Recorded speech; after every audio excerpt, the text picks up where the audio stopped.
भाग्य आखिर होता क्या है? भाग्य और कुछ नहीं, पूर्व में हमारा किया हुआ कर्म ही, चाहे वो अच्छा हो अथवा बुरा कर्म, वो भाग्य का नाम पा जाता है।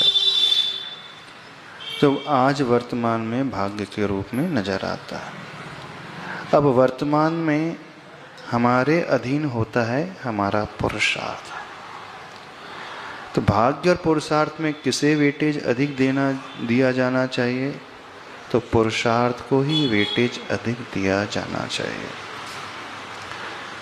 मान लीजिए वर्तमान पर्याय में हमारा भाग्य अच्छा नहीं है, लक फेवर नहीं कर रहा है। जिस कार्य में हम हाथ डालते हैं वहाँ असफलता मिलती है। जिस कार्य को शुरू करने की कोशिश करते हैं, पूरा होने के पूर्व ही उसे छोड़ देते हैं।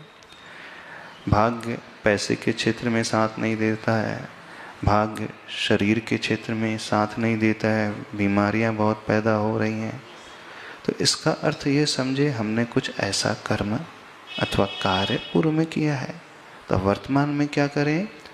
ठीक उससे विपरीत कार्य, जिससे भविष्य में जो भाग्य निर्मित हो वो अच्छा हो। अब लेकिन जो अतीत में हम करके आए हैं, तो क्या उसे हम पलट सकते हैं कि नहीं पलट सकते हैं?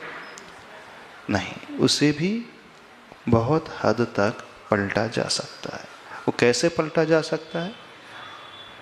अब माने हमारे अंतराय कर्म का तीव्र उदय है। अंतराय कर्म क्या कहलाता है? जो कार्य हम करना चाहते हैं अब सफलता नहीं मिल रही। तो ऐसे समय क्या करें? जो इस फील्ड में सक्सेसफुल पर्सन है उसकी मन से अनुमोदना करें, उनके प्रति ईर्ष्या का भाव त्याग दें। क्योंकि अंतराय कर्म हमने बांधा था उनकी लाइफ में बैरियर उपस्थित करने से, विघ्न को पैदा करने से। तो वर्तमान में क्या करना है?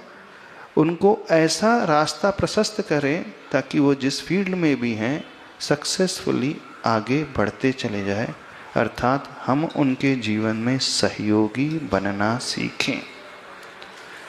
दूसरा, यदि हमारा भाग्य ये कहता है कि हम इतनी मेहनत करते हैं अथवा हमें बार बार जल्दी जल्दी बीमारी हो जाती है, शरीर रुग्ण हो जाता है, स्वस्थ नहीं रहता है, तो हमारा जो अशुभ भाग्य बना शरीर को लेकर के, बीमारी को लेकर के, इसका अर्थ है पूर्व में हमने इस शरीर का मिसयूज किया, सदुपयोग नहीं किया। अब हम अपने शरीर को स्वस्थ बनाना चाहते हैं, निरोग बनाना चाहते हैं, तो सबसे अच्छा उपाय है हम वैयावृत्ति करना सीखे योग्य पात्र की, औषध दान देना सीखे योग्य पात्र को। जो बीमार है उसकी सेवा जितनी करेंगे उतना ही हमारा शुभ सातावेदनी कर्म बनता चला जाएगा और वह हमें बलशाली शरीर देगा। शास्त्रों में वर्णन आता है भीम को बलशाली काया क्यों मिली? 10,000 हाथियों के बराबर उसके शरीर में शक्ति थी।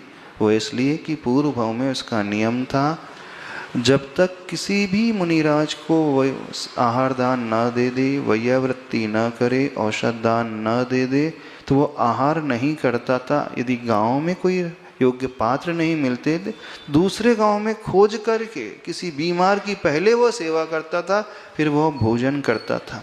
तो उसका परिणाम ये हुआ कि उसे बलशाली काया मिली। तो वर्तमान के भाग्य को अच्छा बनाने के लिए हमें और क्या करना चाहिए? तो प्रभु की भक्ति करें, पूजा करें और अपनी कषायों को कंट्रोल करना सीखें। क्षमा का भाव जो धारण करेगा, विनय का भाव जो धारण करेगा, अर्थात जो 10 धर्मों को आप सुनते पढ़ते हो उसे अपने जीवन में अंगीकार करोगे तो नियम से पुण्य कर्म अच्छा भाग्य ही बनेगा और बनेगा। और जो पुराना अशुभ था उसका सर्टन % जो है पुण्य में, शुभ में कन्वर्ट होगा। पुराना जो अशुभ पाप कर्म था उसकी ड्यूरेशन कुछ अवश्य कम हो जाएगी, स्थिति कम हो जाएगी, और पुराने पाप कर्म का अनुभाग यानी उसकी पोटेंशियल भी घट जाएगी। प्लस जो नया कर्म बनेगा वो पुण्य कर्म, और उसके साथ थोड़ा बहुत भी पुण्य कर्म था तो उसकी स्थिति और उसका अनुभाग, उसकी क्षमता का विकास होगा। तो वर्तमान का पुरुषार्थ अच्छा हो जाता है तो पूर्व का भाग्य भी बहुत अच्छे से बदल सकता है। तो हमें भावना यही बनाना चाहिए। किसी को भी डरने की आवश्यकता नहीं। कोई आपसे कहेगी कि आपका बहुत पाप कर्म का उदय, आपका लक फेवर नहीं करेगा, वो तो एक संकेत दे रहा है, तो उसे सुधारने का पुरुषार्थ सही दिशा में बढ़ते हुए करना चाहिए।